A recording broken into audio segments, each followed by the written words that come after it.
From the Heart, December 1. A Colorado Sunset. They desire a better, that is, a heavenly country. Therefore God is not ashamed to be called their God, for he has prepared a city for them.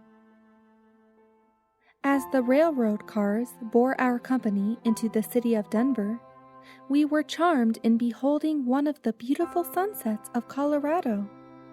The sun was passing behind the snow-capped mountains, leaving its softened beams of golden light to tint the heavens.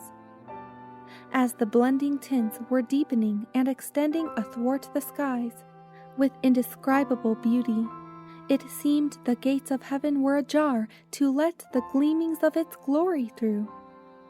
The golden hues were every moment more and more entrancing, as if to invite our imagination to picture the greater glory within. If this so charms our senses, what must be the fullness of the glory in heaven itself? Heaven seemed very near.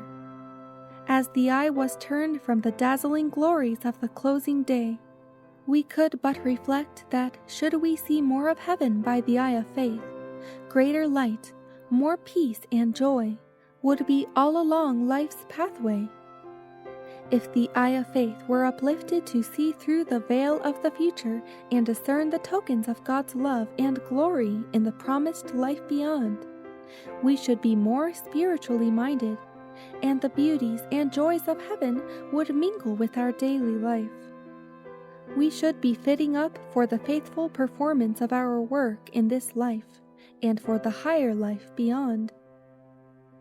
Our Heavenly Father has hung out glories in the firmament of the heavens, that we may have an expression of His love in the revealing of His wondrous works.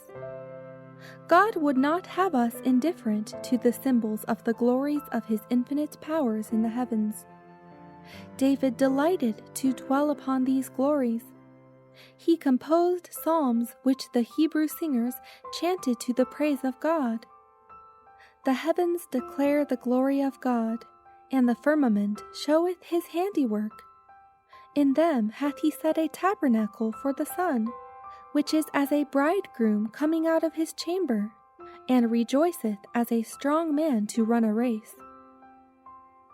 All the powers of our being, every means of our existence and happiness, all the blessings of the warm sunshine and the refreshing showers, causing vegetation to flourish, every comfort and every blessing of this life come from God.